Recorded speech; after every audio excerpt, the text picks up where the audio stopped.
especially when we do the teachers training and integrate the environmental education and the cultural preservation into the school curriculum.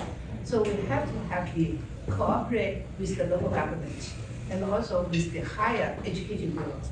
Without their support, there's no possibility. So I think that's a very great challenge. So you have to get the trust from people and also from the government. So that's one thing. And the second is about the curriculum, because it's really lacking. Most of the school curriculum is the textbooks knowledge. It's urban oriented, yeah. So you have to have the new curriculum and the new orientation. So we have to train the teachers and to develop the new curriculum. And so that's another great challenge, yeah. But we do like to use the Green Eco School and the teachers training as a pilot program.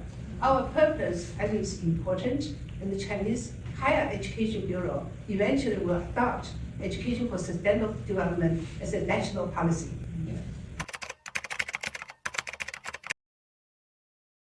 Could you speak more about technology and how it's supporting your work, and then how it might be hindering your ability to do your work?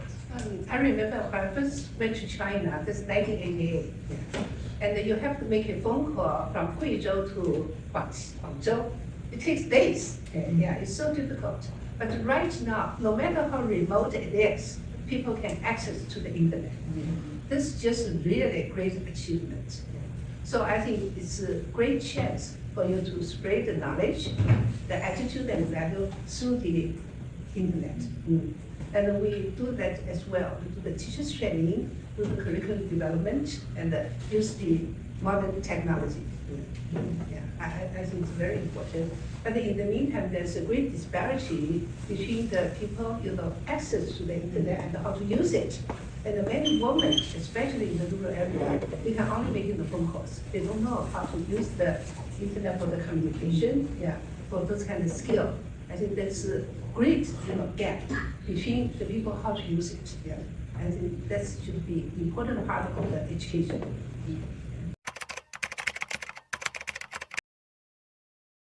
I think like the NGO, like our organization, no matter what you do, you're outsiders. Yeah.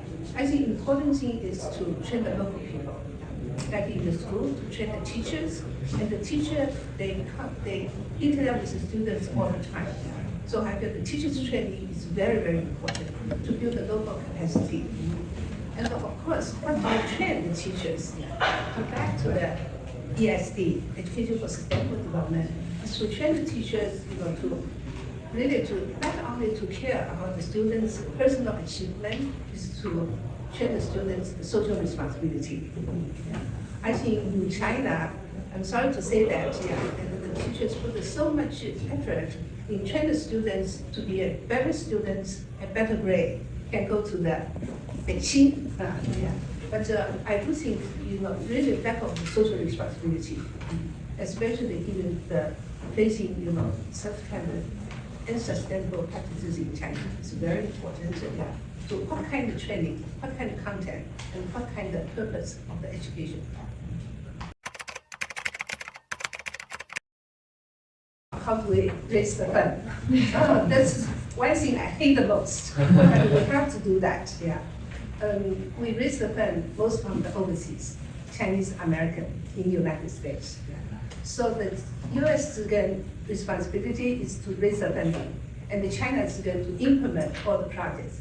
We have to do the banquet, we have to sell the products, and we have to ask all my friends to donate the money. So everybody afraid of me. And it's continuously it's headache, but it's necessary.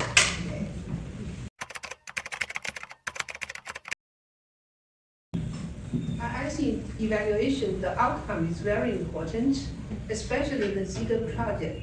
For example, the Green Eco Schools, how can you evaluate the outcome? But it depends on the different target group. Like first, we do the teachers training. Every training course will have a learning objective. Is to learn the students, the participants will learn the knowledge and the attitude and also skill. Yeah. So we have the 3 dimensions is implemented into our training program, and we use the before and after questionnaire to evaluate, this kind. Then for the students, same thing, because they learn the knowledge so much from the teachers. Then we will see if the teachers write a different curriculum to teach the students.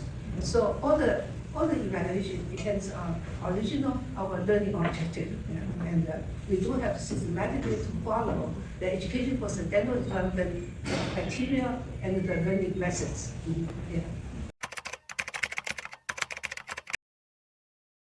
When talking about technology, don't believe in technology alone. Yeah. Technology can never substitute person-to-person relationship. And also, every learning, you learn the knowledge, you also to learn the attitude and also behavior change. Yeah. For the attitude, for the behavior change, technology cannot do it. Yeah. So I think technology is limited, can be the supplement, but it cannot substitute the education in essence. That's what I want to say.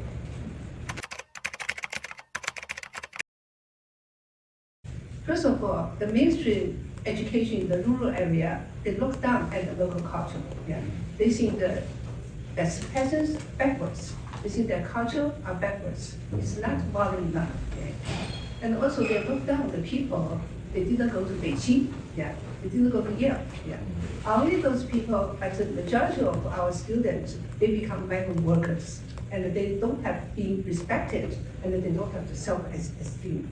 I think that's very, it's important issues about what is the education for. Yeah. And the more education you receive, the more you look down at yourself and you look down at your own community. I think that's the great danger. And the second thing, right now, that we advocate for to be diligently, don't waste, but the mainstream is ask you to buy more and more things, yeah, to be consumed. And this is a great conflict to the value we're going to implement. But I do think those is really influence China, not only in the rural area or in the cities. Yeah. So I think that's when we talk about education, not just the education alone. Yeah. It's the education what, for whom, and how to do it.